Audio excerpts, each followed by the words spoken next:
Sometimes you wanna go where everybody knows your name, and they're always glad you came. Way downtown, walking fast, faces pass and I'm homebound.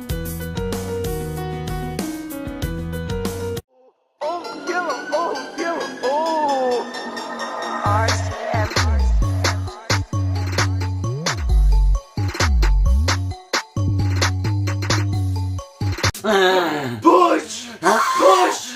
Push!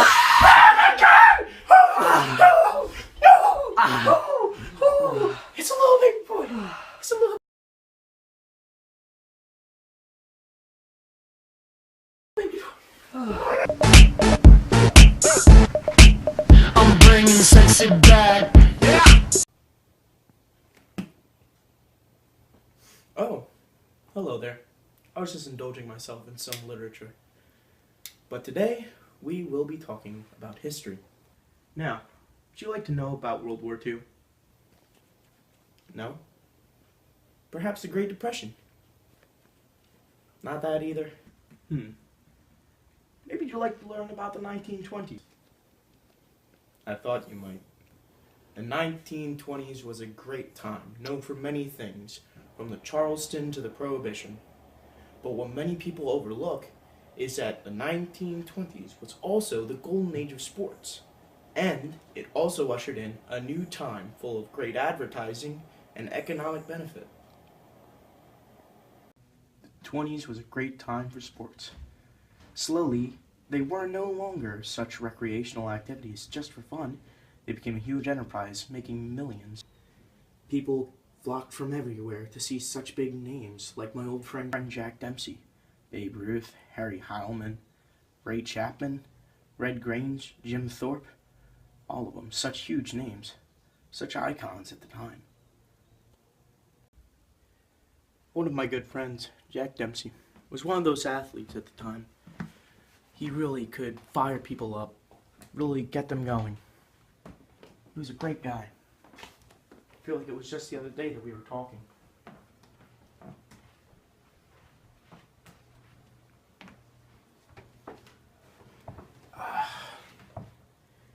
I remember every single time I would see him, he would have a new story for me to add on to his many lists of accomplishments. His whole life story is basically one of great triumph, from slums to slumdog millionaire.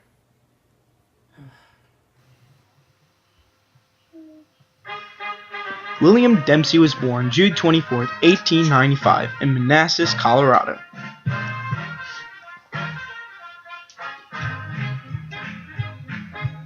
William was born and raised in a Mormon community where he practiced many Mormon beliefs.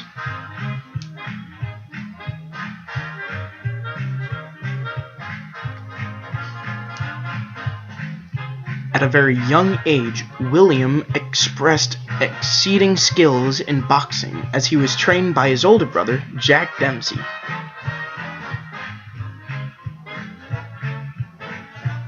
One day, Jack Dempsey fell ill. This was William's shot, his chance to make it in the big leagues. William fought under his brother's name, Jack, which is why he was forever known as Jack Dempsey and fought in that name.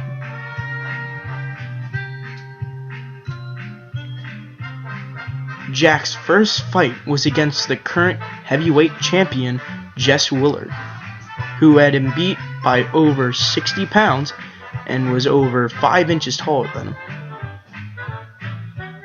In his debut fight against Jess Willard, Jack successfully knocked him out and took over the heavyweight title.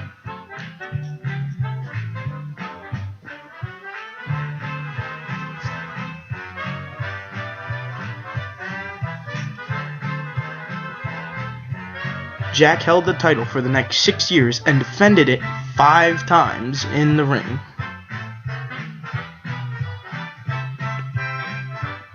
It wasn't until 1926 that Jack would lose his title to a challenger named Gene Tunney.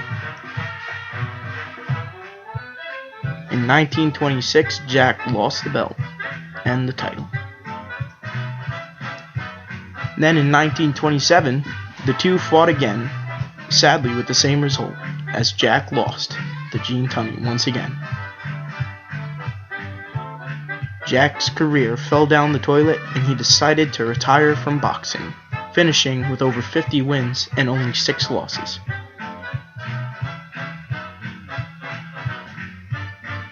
He hung up the gloves and never boxed again.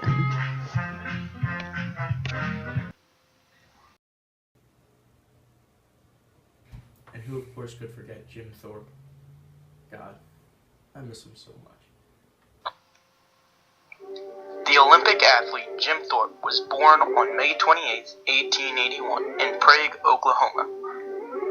His father was a farmer, while his mother was a descendant of the Potawatomi Indian chief Black Hawk. In 1904, Jim started his athletic career in his all-Indian school in Pennsylvania and immediately enrolled in athletics such as baseball and football. Thorpe excelled in football and in 1910 joined the All-American team.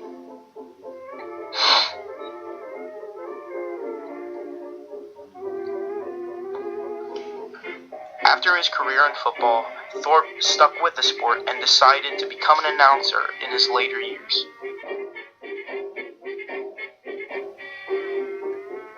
And now for the babe himself.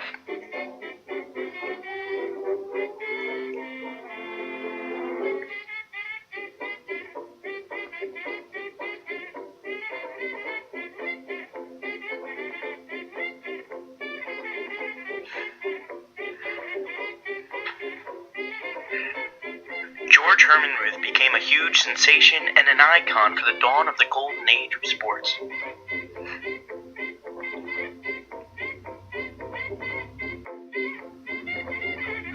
On July 11, 1914, at the age of 19, George made his first major league appearance with the Boston Red Sox as an outfielder and pitcher.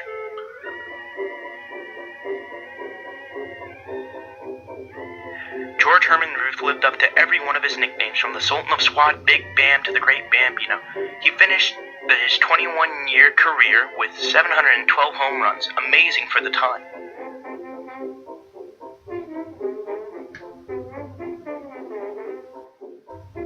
Harry Heilman.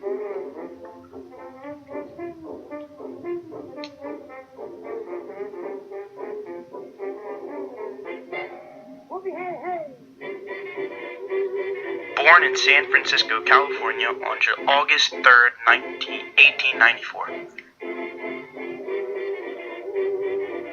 In 1922, Heilman would finish with a record of .403 batting average and even beat out Babe Ruth by .010.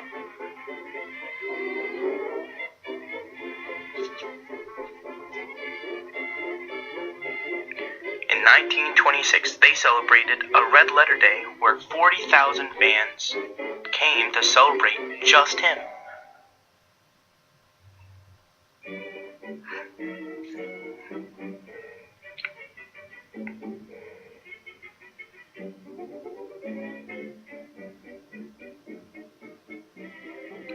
He won a batting title on almost all odd-numbered years. He played his last game in 1932 at the age of 37 and died in 1951 at the age of 56.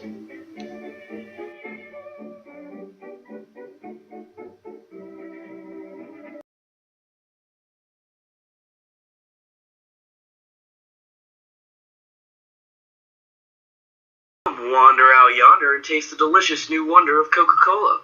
With new revolutionary ingredients such as citric acid and the all-natural extract of the coca plant, which will boost your performance in whatever line of work you choose to do. Doctors say that by drinking at least 3 bottles a day, Coca-Cola will add on muscle mass and improve your heart health. Additionally, Coca-Cola can be used as a rust remover, can clean any grease stain, and tastes wonderful all at the same time. Now remember, girls and boys, to go down to your local shops and buy some bottles of Coke for you and your family today.